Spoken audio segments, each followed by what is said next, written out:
Right, so I'm back at it again, but this time I'm doing the underside of the boot. So it's been a little while, done the top skin already. I think I've got 3 layers on that at the moment. I'm hoping this will stiffen it up. Plus I need mounting points, which are basically these holes here and here. So I'm basically going to go all the way along here, all the way along here, incorporate this part in here in case I want to use the existing sort of Harsman clamp, if you like. Go all the way down and run a section of the cross section over it as well to make it more rigid. So first of all, I'm going to give it a clean up, make sure, you know, doesn't stick to any of this horrible stuff, which is the glue that the rubbers used to go to. Then I'm going to mask up all the holes and then just use offcuts to make the pieces that I require for the underside. Doesn't have to be too pretty, it's not cosmetic. So I've given it all a clean down. The carbon shop is now open for business, which just so happens to be a kitchen, which is no problem.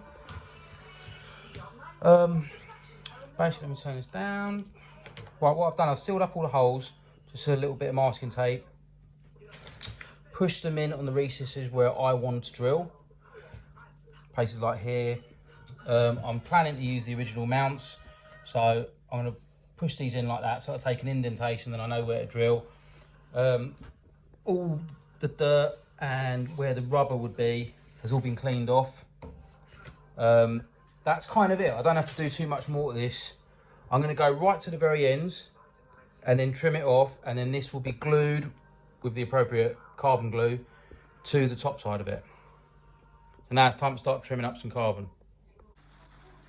So I've trimmed up the carbon that I want, or that I want to use. I've used 5 layers under here. This is where the mounts are. This will be 2 layers, it's currently 1. This is currently 2. This is 2. This is 2. Obviously 4 in the middle where it overlaps. This is currently 1, so I've got to cut some more up. It's definitely going to need more around the edges. So I'll probably go a layer or 2 more on top of this. I hope to God that that works out strong enough. So I want to show you guys, I had a bit of a mess. So basically where I cut out the centres over here, being that it is a stupid shape, this is very difficult to do. So what I have done now, because I don't really care about the metal bonnet, is I have adhesively sprayed the plastic on. So it's still smooth, it should still, basically the item should still come off it once done. There are some air bubbles which worry me, and there are a couple of folds like this which could be a problem on releasing it, but I've never done it like this before, so we'll have to see. Most items I've ever done have always been smooth and flat, so you can see there is a crinkle on it, but I'm not after the aesthetics. I just need it to take the shape so that I have something to go to. So now my plan is to run a little bit of glue over this to stick the first layer down, then I can wet it in, and then after that it should all be good. That's the plan. Might be a bit of a fight to get it off, but you know, we'll see. Okay, so we are currently 1 layer in this side, I believe 2 layers there, 1 layer this side, 1 here, 2 over the top. We've got 3 going on the small bits where the brackets are. This is quite a difficult one to do actually because of the shape, and obviously not moulding it is not ideal, but I think it's going to work out okay. Obviously the straggly bits I can trim off, that's all going to come off. I'll push it all down. I've used the slow gear to adhere to it, so that's my hardener there. Gone the slow route. That's the epoxy laminating there. And the bonus about it all is, I mean, it's sort of like, what we're looking at now, 9:30 at night. I'm in the kitchen, I can do a steak at the same time, so it's a double bonus ball. So I'm going to get another layer onto this now, and then hopefully start dabbling it around my fingers, make sure I can push it into the edges nicely, like these corners and stuff, because it does lift off, like you can see here, it does lift a bit, but because it's a slow curing resin, it's all right, I can get to it all. And then I'm just going to run my fingers along here, make sure it's nice and tight, so that's where I cut it off along this seam, and hopefully, all being well, that'll glue to the other side of the bonnet. I'll get these bits done. Right, got another layer on.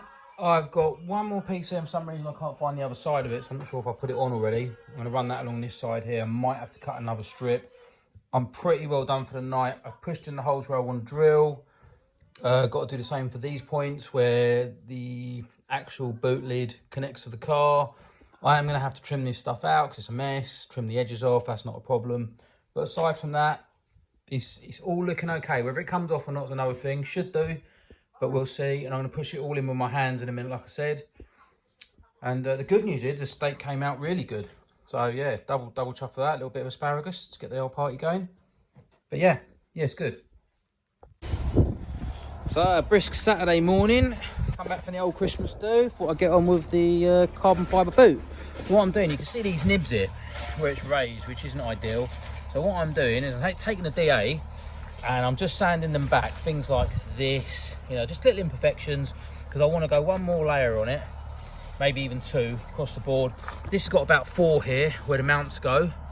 I've done this bit, see, nice and smooth, perfect, and I'm going to go a layer across here, 1 layer across there. These bits are fine, there's 2 on them, they're strong enough. Another layer across the front and a layer there. So just the borders I want to go again.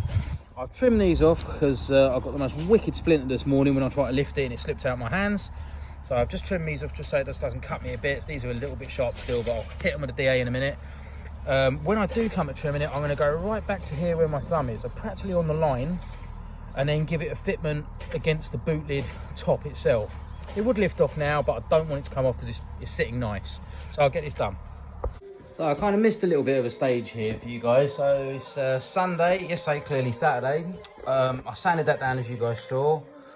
Just made a few of the little transitions a bit smoother so it's easier to put the final layer on. So this is another layer on top of these sides. I've done another layer on this side, these are where the mounts go.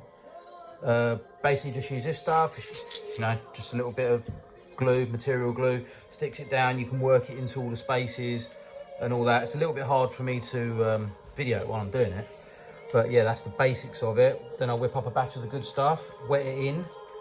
Not 100% sure if I'm going to redo another section over this. This has already got 3 layers on it.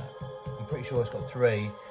This would now be 4, and plus you've got the lid on the other side of it. I think it should be strong enough, so I'm going to go with this, I think, after this. Do 1 more layer across the top end now, then wet that in, and that should be done. Then I can trim her all up, and that'll be like the next video for you. Okay, that's the final bit, wet it in. All looks to be done. I did have a couple of leftover squares, so I put 1 more, so I've got 7 layers just on the mounts. So, pushed it in with my fingers, so I've got the whole indentations, got indentations on the lock area, indentation on the bolt holes here, the stops, which is there and there. It's actually come out quite nice, I think. Hopefully it'll all fit and all that good stuff. I mean, it's not as if I'm trying to build a Porsche. That should be cool.